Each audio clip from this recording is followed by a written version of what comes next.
दोस्तों नमस्कार, आप सभी का स्वागत आपके अपने YouTube channel RNS education news में। दोस्तों इस वीडियो में बात करने वाले हैं चिकित्सा विभाग राजस्थान। तो दोस्तों चिकित्सा विभाग राजस्थान की 12,000 से ज़्यादा जो भर्तियां हैं नर्सिंग की और पैरामेडिकल की जो भर्तियां हैं वो अटक चुकी हैं। रीजन इसके लिए साफ है कि पूरा का पूरा चिकित्सा विभाग और इसको संचालित करने वाले बड़े जो ऑफिसर लोग हैं वो जिम्मेदार हैं, वो लापरवाह हैं। इस वजह से 12,000 जो भर्तियां हैं चिकित्सा विभाग की वो अटक चुकी हैं। एक से दूसरे विभाग में चक्कर काट रही हैं, फिर दूसरे विभाग से फिर उसी विभाग में आकर के चक्कर काट रही है।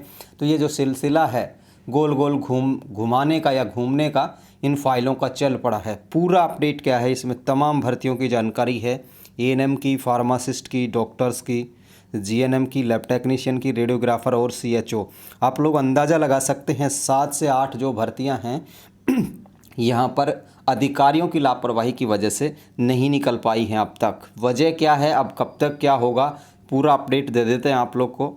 सबसे पहले तो दोस्तों यहाँ पर देखिए, ये आज की जानकारी है, ठीक है दोस्तों, राजस्थान पत्रिका में आई है, जयपुर संस्करण में।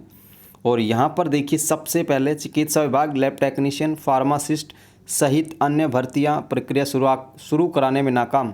भर्तियों पर अधिकारियों की कुंडली फाइलें एक से दूसरे दफ्तर चक्कर घिरनी। ठीक है, तो यहाँ पर देखिए अधिकारियों की जो कुंडली है और फाइलें एक से दूसरे दफ्तर तक चक्कर घिरनी यहाँ पर कर रही हैं। सीधे शब्दों में कहें तो जो गाँव की भाषा में कहते हैं, एक दूसरे के घर पे चक्कर मारना, हासिल कुछ नहीं होता, उस तरीके की चीज़ें हो रही हैं। अब यहाँ पर देखिए दोस्तों, बारिश का दौर थमते ही मौसमी बीमारियाँ, डेंगू, मलेरिया, चिकनगुनिया जैसी बीमारी का प्रकोप बढ़ने की आशंका है। ऐसे में जब स्वास्थ्य कार्मिकों की सर्वाधिक आवश्यकता होगी तब राज्य के अस्पतालों में पैरामेडिकल, लैब टेक्नीशियन और रेडियोग्राफर के आधे से ज़्यादा पद खाली पड़े हैं। चिकित्सा विभाग के अंतर्गत करीब 12,000 भर्तियाँ कराने में सरकार का सिस्टम ही फेल हो गया है। Lab technician, pharmacist, radiographer, nurses और डॉक्टर्स की भर्तियों की फाइलें विभिन्न एजेंसियों के पास चक्कर लगाकर वापस विभाग के पास लौट रही हैं। आप लोग देख सकते हैं कितनी बड़ी लापरवाही है। पहले से अगर इस पर काम किया जाता, पहले से इस पर सही तरीके से मैनेजमेंट किया जाता तो संभवतः ये जो भर्तियां आप लोगों को अब से 2 महीने पहले ही देखने को मिल सकती थी। लेकिन वही चीज़ें यहाँ पर की जा रही हैं। भर्ती एजेंसीज़ को भेजा जाता है, भर्ती एजेंसी कोई ना कोई बातें बता करके वापस कर देती है, कोई ना कोई कारण बता करके। समन्वय की भारी कमी। देखिए चिकित्सा विभाग ने अधीनस्थ बोर्ड को यहाँ पर फाइल भेजी, लेकिन उस पर ये लिखना भूल गया कि कैसे करानी है, मेरिट से करानी है, परीक्षा से करानी है। वापस फाइल लौटा दी गई। चिकित्सा विभाग ने दोबारा बोर्ड को फाइल भेजकर स्पष्ट की कि भर्ती परीक्षा के आधार पर होगी। इस बार बोर्ड ने कहा कि उसके पास जुलाई 2023 तक समय ही नहीं है। तो यहाँ पर आप लोग देखें, उसके बाद विभाग ने फाइल MNIT के पास भेजी, लेकिन उसने भी भर्ती से मना किया। अब यह भर्ती किसी अन्य एजेंसी को भेजी जाएगी। यहाँ पर देखिए किस तरीके से है। रेडियोग्राफर और लैब टेक्नीशियन, अब ये जो रेडियोग्राफर और लैब टेक्नीशियन भर्ती की जो फाइल है 3 बार अधीनस्थ बोर्ड, ठीक है, RSSB को 3 बार गई है, 2 बार MNIT को भेजी गई है और 1 बार TCS और IBPS को। TCS जो है ऑनलाइन ये सेवा देती हैं, दोनों कंपनियां TCS और IBPS ऑनलाइन एग्ज़ाम कराती हैं, इनका बड़ा मैनेजमेंट है। तो 1 बार यहाँ पर तो देख सकते हैं 6 बार 2 भर्तियों की जो फाइल है, जो है रेडियोग्राफर लैब टेक्नीशियन, इनमें 1700 से ज़्यादा पद होंगे। इनकी फ़ाइल यहाँ पर इस तरीके से अटक रही है बार बार, कभी किसी को कभी किसी को।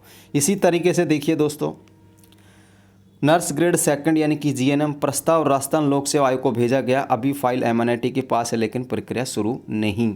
ठीक है, ये सबसे पहले RPSC को भेजी गई थी 1250 GNM वाली, लेकिन अभी इस पर कोई भी निर्णय नहीं किया गया है। इसमें फ़िलहाल की हम बात करें तो 1250 ही पद हैं। ये जो फाइल है MNIT के पास पड़ी है, लेकिन MNIT ने भर्ती विज्ञप्ति जारी नहीं की है। ठीक है, दूसरा यहाँ पर देखिए फार्मासिस्ट का, देखिए 1736 पद, ये 2018 की भर्ती है। इसमें हालांकि 2020 पद होंगे। ठीक है, तो यह वर्ष 2000 की भर्ती अटकी हुई है। परीक्षा तिथि 2 बार जारी होकर निरस्त हो गई। अब लिखित के बजाय सीधी भर्ती के लिए MNIT के पास 2 महीने से फाइल रखी है। ठीक है, 2020 सीधी भर्ती का मतलब है बोनस अंकों से। तो ये जो फार्मासिस्ट भर्ती है 2020 यानी कि 2020 पदों पर आएगी, इसकी भी फाइल एमएनएटी के पास रखी है पिछले 2 महीने से, लेकिन अब तक विज्ञप्ति जारी नहीं हुई है। इसी तरीके से मेडिकल ऑफिसर यानी कि डॉक्टर्स की 850 जो भर्तियां हैं, इनका भी मैंने एक वीडियो भी बनाया था 1 महीने पहले, राजस्थान स्वास्थ्य विज्ञान विश्वविद्यालय। तो यहाँ पर भी इसका वर्गीकरण वगैरह होकर सब कुछ क्लियर है, लेकिन इसकी भी विज्ञप्ति को जारी नहीं किया गया है। इसके अलावा दोस्तों एएनएम और हॉस्पिटल केयर टेकर, तो हॉस्पिटल केयर टेकर की तो 55 भर्तियां थी, जिन्होंने आरपीएससी ने इसके फॉर्म भरवा लिए थे, तो इस भर्ती को आप लोग इसमें से हटा लीजिए, ठीक है। ये गलत दिया गया है हॉस्पिटल केयर टेकर का। यहाँ पे एएनएम की है 1155। अभी एएनएम का कुछ भी नहीं हुआ, मामला ठंडे बस्ते में है एएनएम की भर्ती का। 1155 का भी फिलहाल कहीं पे कोई एजेंसी, कहीं पे ऐसा कोई भी कुछ नहीं है। इसके अलावा दोस्तों हम बात करें संविदा सीएचओ की, कम्युनिटी हेल्थ ऑफिसर की, तो अधीनस्थ बोर्ड से कराने का निर्णय लिया गया था। नवंबर में परीक्षा प्रस्तावित थी, लेकिन अब यहाँ पर एजेंसी बदलने पर भी काम चल रहा है। यानी कि सीएचओ की जो भर्ती है उसमें एजेंसी अब कर्मचारी बोर्ड रहेगा या फिर टीसीएस, आईबीपीएस या कई और अन्य एजेंसी, ये भी अभी तय यहाँ पर नहीं है। तो ये देखिए राजस्थान पत्रिका ने पूरे यहाँ पर देख सकते हैं इस तरीके से यहाँ पर ये बताया है। और यहाँ पर देखिए दोस्तों, वर्ष 21-22 में लैब टेक्नीशियन के 900 और रेडियोग्राफर के 800 पदों पर वित्तीय स्वीकृति जारी की गई थी, और इसमें बैकलॉग के करीब 2100 पद भी जुड़ने हैं।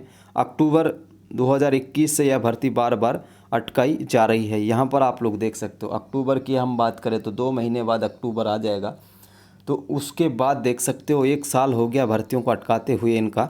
और ये उपेंद्र यादव का स्टेटमेंट देखिए, बेरोजगारों के लिए आंदोलन किया 16 अप्रैल, 2 मई, 23 मई, 16 जून को आला अधिकारियों ने आश्वासन दिया।